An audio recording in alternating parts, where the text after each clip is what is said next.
Caminhas pela Baixa de Lisboa ou pelo centro do Porto e ouves mais inglês do que português.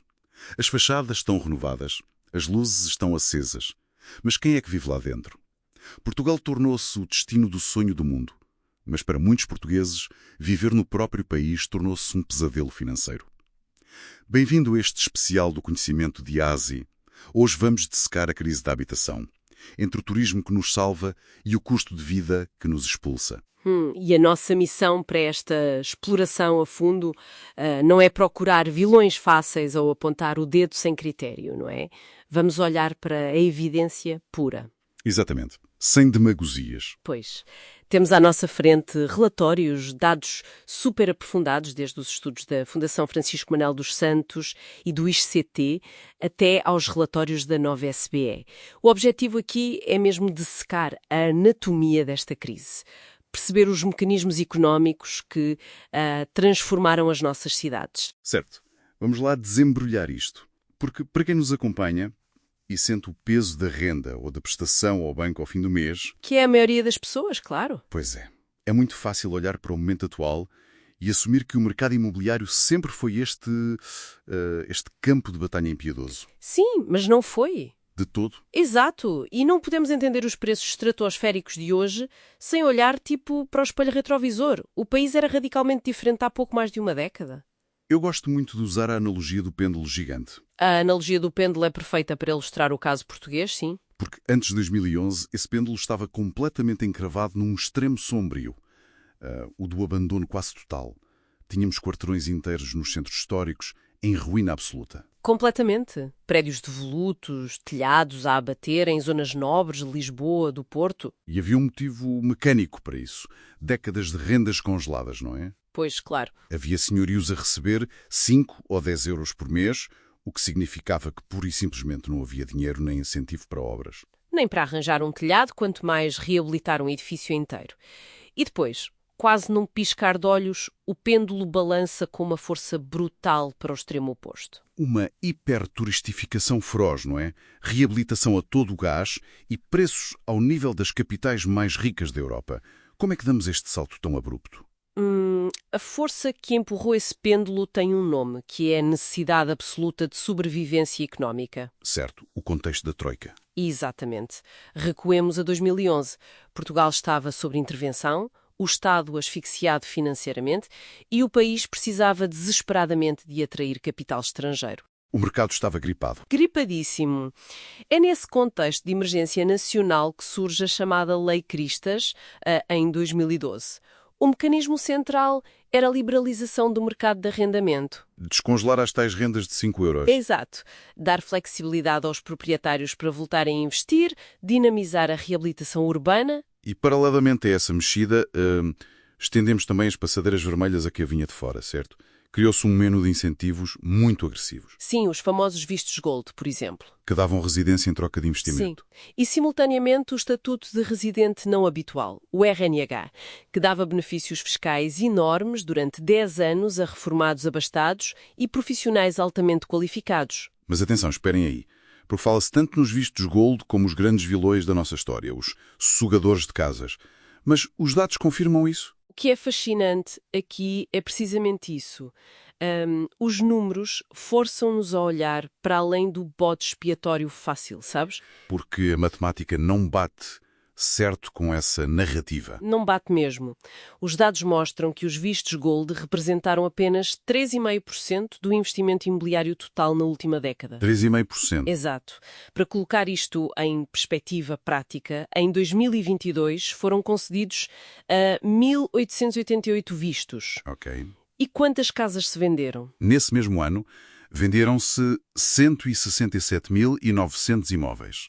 Estamos a falar de, grosso modo, pouco mais de uma casa em cada 100. Uau! É residual. Estatisticamente marginal para justificar uma crise nacional deste nível. O regime dos RNH também abrangeu cerca de 52 mil pessoas ao longo de uma década. Claro, inflaciona o mercado de luxo. Pois, e causa distorções em bairros específicos, Cascais, certas zonas do Algarve, mas sozinhos estão muito longe de explicar porque é que o modesto T2 nos subúrbios triplicou de preço. Então qual foi o ponto de inflexão? Se não foram só os milionários, O verdadeiro motor foi o turismo. Sem dúvida, o boom global do turismo impulsionado pelos voos low cost e plataformas como o Airbnb. Claro, o turismo passou de um pequeno extra para a nossa salvação económica, Sem certo? dúvida. Resgatou os centros históricos das tais ruínas que falávamos. Mas a que custo social? E aqui entramos no grande debate.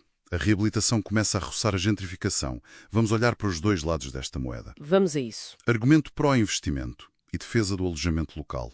Sem o OL, os nossos bairros estariam fantasmas. Os dados da nova SPM, em parceria com a Alep, suportam essa visão. O AL suporta ativamente mais de 110 mil empregos em Portugal. E não é só a pessoa que limpa o apartamento. Pois não, é todo um ecossistema. Exato, o turista do AL sai à rua, toma o pequeno almoço na padaria local, vai à tasca da esquina, irriga toda uma economia capilar de restauração e cultura. E há um dado nas nossas fontes que me deixou de boca aberta. Se o AL não existisse para acomodar todos os turistas de 2019, quantos hotéis novos seriam precisos? Os números são absurdos. Teríamos de ter construído mais 1.030 novos hotéis. 1000 hotéis? Só em Lisboa, 211 novos hotéis. No Algarve, 169. Isso é impossível. Teríamos de destruir meia cidade de Lisboa para meter lá cimento. Portanto, é o turismo a financiar a economia através do património existente. Exatamente. Mas e aqui é que a coisa fica realmente interessante. O argumento B, o tal direito à cidade. Onde entra a Constituição. Exatamente. Artigo 65 da Constituição, desde 1976. A habitação é um direito. E nós temos um choque gigante entre o capital global e o nosso bolso tipicamente português. É que o bolso local é muito curto. Portugal tem o 6º salário médio anual mais baixo da OCDE. 6º mais baixo. Sim. Falamos de cerca de 1.010 a 1.125 euros líquidos mensais, em média. É incomportável. Como é que se compete assim? Não se compete. O problema é a competição desleal. O valor mediano das casas vendidas na Grande Lisboa a estrangeiros é quase o dobro do valor pago por nacionais. Eu olho para isto como tipo um leilão de bairro. Como assim? Imagina que vais a um leilão para comprar uma casa na tua rua de sempre e de repente percebes que já não estás a licitar contra o teu vizinho ou o teu colega de trabalho. Estás a licitar contra bilionários de todo o mundo, fundos de investimento. Pois, e o salário português perde sempre esse leilão. E a consequência disso é muito grave. Serviços essenciais já não conseguem viver onde trabalham. Enfermeiros, professores, polícias. Precisamente. Temos polícias que dormem em camarata, professores que recusam colocações em Lisboa porque o salário não cobre sequer o arrendamento de um quarto, quanto mais de uma casa. É um desastre social a acontecer à frente dos nossos olhos. E este tal leilão global não traz só turistas de fim de semana, traz uma nova classe. Os nómadas digitais. Pois é, a nova realidade do trabalho remoto. E pinta-me lá este cenário. O que acontece quando um salário base de São Francisco aterra numa esplanada em Alfama? Ou na Madeira, que foi um grande hub para isto, o que acontece é que essa pessoa acha tudo baratíssimo, tem um poder de compra gigantesco face ao contexto local. Claro, e isso gera receitas brutais, não é? Gera, claro. Estudos do ISCTE e da Fundação Francisco Manuel dos Santos mostram que o turismo residencial gerou 15 mil milhões de euros em impostos numa década. 15 mil milhões é muito dinheiro. É brutal. E na Madeira, o mercado imobiliário cresceu mais de 10%, muito por pressão direta desses programas para nómadas. Mas espera aí, a economia local não lucra imenso com eles? Eles vão aos restaurantes, pagam ginásios, apanham táxis... Isso levanta uma questão importante, sim. O consumo sobe, mas cria-se uma economia a duas velocidades. O dono do restaurante de luxo fica feliz, sim. Exato. Mas a enfermeira que lá vai almoçar de vez em quando vê o prato do dia passar de 8 para 15 euros e vê a renda dela disparar. E chegamos a um conceito que os investigadores chamam de geração aluguer, ou generation rent. Os jovens que já nem sonham comprar casa. Ficam presos ao mercado de arrendamento. Mas até aí há o problema do senhorio que faz as contas à vida. Se o AL ou o arrendamento a um estrangeiro dá uma rentabilidade até 3 vezes superior... 3 vezes superior. Sim, muitas vezes sim. O proprietário racional vai optar por quem paga mais. É a lógica dura do mercado. Pois, e quem fica a perder é quem recebe 1000 euros. Mas não somos os únicos a lidar com este choque brutal, pois não? Quais são os exemplos lá de fora? Temos várias cidades europeias a tentar resolver isto. E a experiência de Berlim é provavelmente a mais didática para nós. O que é que Berlim fez? Em 2020, aprovaram uma lei chamada Miekendeckel. Basicamente, foi o famoso congelamento de rendas. Ah, tentação populista por excelência. Congelar tudo. Exato. Congelaram as rendas aos níveis de 2019 por 5 anos. E o resultado prático foi um desastre.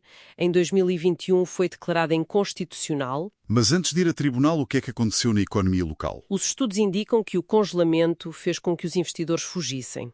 Se tu dizes a quem constrói que a margem de lucro é zero ou até negativa por causa da inflação dos materiais, eles param de construir nova habitação. E se não há oferta nova, o problema agrava-se. Agravou imensa escassez de oferta em Berlim. Secou o mercado de arrendamento novo.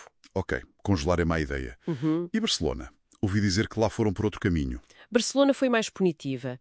Aplicaram multas milionárias, na ordem dos 2,8 milhões de euros, a fundos abutre.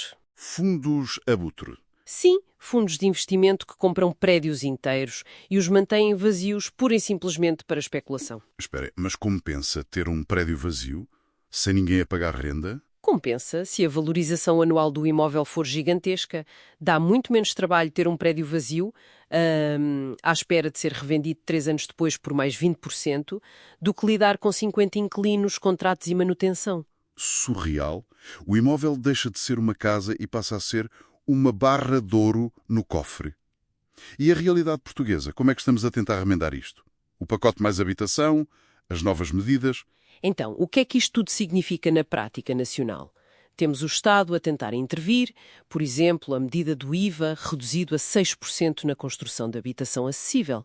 Para incentivar a construção para a classe média, claro. Sim, depois o fim dos vistos gold para a compra de imóveis e também o fim do estatuto de RNH para novos residentes. Uma tentativa de arrefecer o leilão internacional. Precisamente.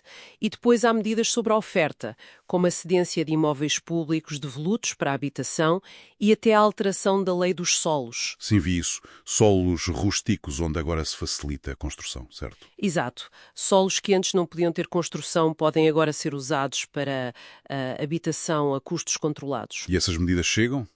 Bem, o estudo da Fundação Francisco Manuel dos Santos deixa um aviso claro. Medidas radicalmente restritivas, daquelas que são muito bem no papel, podem deprimir a economia e afastar o investimento, sem resolver o problema de fundo. Portanto, não há fórmulas mágicas. Não há, eles defendem soluções equilibradas de âmbito local. Ir bairro a bairro e aplicar subsídios focados naquelas famílias que precisam mesmo de apoio direto na renda. E não estragar a máquina económica que mantém o país a funcionar. Exatamente. Se ligarmos isto a um panorama mais amplo, a verdade é que o turismo e o capital estrangeiro tiraram as nossas cidades da decadência estrutural em que estavam nos anos 90 e 2000. Aquela tristeza do pêndulo no extremo do abandono. Pois é, mas a fatura desse sucesso foi cobrada no acesso à habitação de uma população inteira que ficou com os salários estagnados. E como é que traçamos o caminho para o futuro sem destruir nem a economia, nem a própria comunidade local? É o desafio da década. E deixo aqui uma reflexão provocatória sobre isso. Força. Pensa bem. Se amanhã fechássemos completamente as portas ao investimento estrangeiro e ao turismo, com o objetivo de baixar rapidamente os preços... O sonho de muitos que estão com a corda na garganta neste momento. Pois, mas se o fizéssemos, estaríamos dispostos e teríamos o capital para pagar a pesadíssima fatura da manutenção e da reabilitação contínua das nossas próprias cidades? Ou voltaríamos a ver Lisboa e Porto a cair aos pedaços como há 15 anos? É uma excelente questão. Estaríamos dispostos a viver em cidades mais baratas, mas novamente em ruínas. Não há vilões únicos nesta história, mas há uma pergunta urgente. Que cidades queremos ter daqui a 10 anos? Museus para turistas ou comunidades vivas? O debate está longe de acabar. Mas o conhecimento é o primeiro passo para a solução. A realidade dói, mas precisa de ser discutida. Até à próxima exploração de A a Z.